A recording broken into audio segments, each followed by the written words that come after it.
नमस्कार। आज का हमारा टॉपिक है पुराणों का सांस्कृतिक महत्व। पुराण पौराणिक हिंदू धर्म की आत्मा और प्राण हैं। पुराणों ने ही हिंदू धर्म को वर्तमान रूप प्रदान किया। पुराणों में जिस धार्मिक और सांस्कृतिक समय वह का परिपाक हुआ, उसने लालित्य की नई भावना को जन्म दिया, जो गुप्तकालीन साहित्य के प्राण हैं। पुराणों का जो सांस्कृतिक महत्व है वो हम निम्न प्रकार से बता सकते हैं।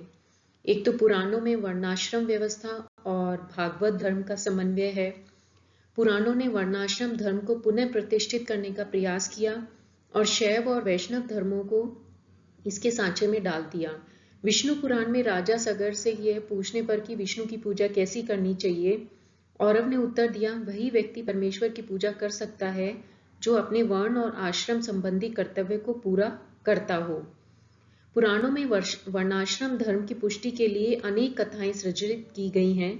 विष्णु पुराण, वायु पुराण और भागवत पुराण में राजा वीन की कथा में लिखा है कि वर्णाश्रम धर्म की अवहेलना के अपराध में ऋषियों ने उसे यमलोक पहुंचा दिया।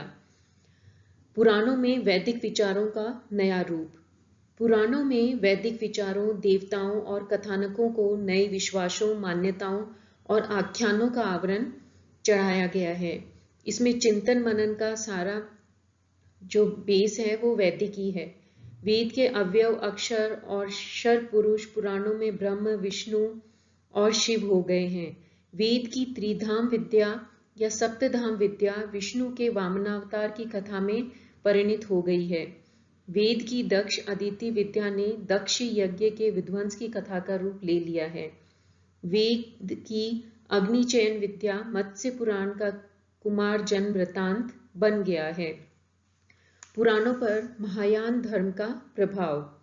जिस प्रकार पुराणों ने वैदिक धर्म को भागवत धर्म के साथ समन्वित किया, वहां उन्होंने बौद्ध धर्म के महायान संप्रदाय के महाकरुणा और लोक मंगल के आदर्श को भी अपनाया। मार्कंडेय पुराण में विदेह के राजा विपश्चित की कथा में शांति देव ने बोधिचर्यावतार से मिलते जुलते विचार प्रकट किए। इस राजा के अच्छे कर्मों के कारण स्वर्ग प्राप्त हुआ, लेकिन किसी तुच्छ गलती के कारण उसे कुछ क्षणों के लिए नरक का दंड मिला।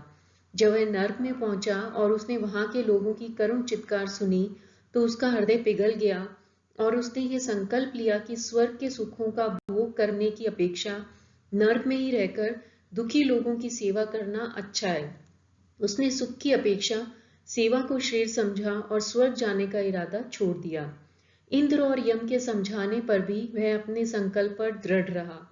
अंत में विवश होकर यम को नरक के सारे निवासियों का उद्धार करना पड़ा। तब कहीं जाकर उसने स्वर्ग जाने की हामी भरी। इन विचारों और भावों में बोधिसत्व के आदर्श निहित हैं, जिसके कारण पौराणिक धर्म को विश्वजनीय प्रेरणा व स्फूर्ति मिली। पुराणों में प्रवृत्ति और निवृत्ति का संगम। यद्यपि पुराणों में भारत को कर्मभूमि और पुण्य भूमि कहा गया है, फिर भी उसकी दृष्टि समस्त विश्व में रहने वाले प्राणी मात्र पर है। पुराणों में कर्म और मोक्ष, प्रवृत्ति और निवृत्ति का सुंदर समन्वय मिलता है।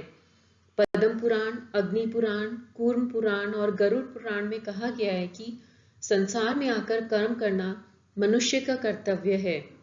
विद्या अध्ययन समाप्त कर विवाह करना, गृहस्थ जीवन बिताना, लोक संग्रह के काम करना प्रत्येक मनुष्य के लिए अनिवार्य है। लोक जीवन बिताते हुए उसे साधारण धर्म और स्वधर्म का सामंजस्य करना चाहिए। साधारण धर्म सार्वजनिक और सार्वभौम है। इसमें अहिंसा, क्षमा, शम और दम, दया, दान, शोच, सत्य, तप, ज्ञान शामिल हैं। इसी पुराण में कहा गया है कि दूसरों के लिए ऐसा मत करो जैसा तुम अपने लिए नहीं चाहते। अग्नि पुराण के अनुसार अहिंसा के साथ सत्य जुड़ा हुआ है। सत्य वह है जिससे प्राणी मात्र का भला होता है, इसलिए मनुष्य को अप्रिय सत्य नहीं कहना चाहिए। नरसिंह पुराण में कहा गया है कि मन को काम और क्रोध से मुक्त रखना अनिवार्य है। इसके लिए इष्ट देव की भक्ति अपेक्षित है। दान, व्रत और प्रायश्चित विधान है। इस प्रकार पुराणों में सार्वभौम नैतिक आदर्शों को भारतीय संस्कृति के सूत्र में पिरोया गया है। इन सब विवेचनों से स्पष्ट है कि पुराणों में धार्मिक और सांस्कृतिक समन्वय का परिपाक हुआ है। यही कारण है कि पुराणों द्वारा जो संस्कृति का उफान आया वह केवल भारत में ही नहीं बल्कि भारत से बाहर भी बहुत दूर तक फैला। दक्षिणी पूर्वी एशिया में इस संस्कृति का विशेष प्रसार हुआ और वह बृहत्तर भारत बन गया। भारतीय संस्कृति के इस प्रसार के पीछे भक्ति, ज्ञान और कर्म, धर्म, अर्थ और काम, योग, अनासक्ति और लोक संग्रह को व्यवहारिक जीवन में संतुलित और संग्रहित करने की अपूर्व शक्ति सक्रिय है। पुराणों में साम्राज्यवादी विस्तार, औपनिवेशिक आधिपत्य और आर्थिक शोषण नहीं है। यही कारण है कि पौराणिक संस्कृति में राजनीतिक उद्देश्य, कूटनीतिक षड्यंत्र और सामरिक अत्याचार को निंदनीय बताया है। यह विशुद्ध सांस्कृतिक प्रक्रिया है।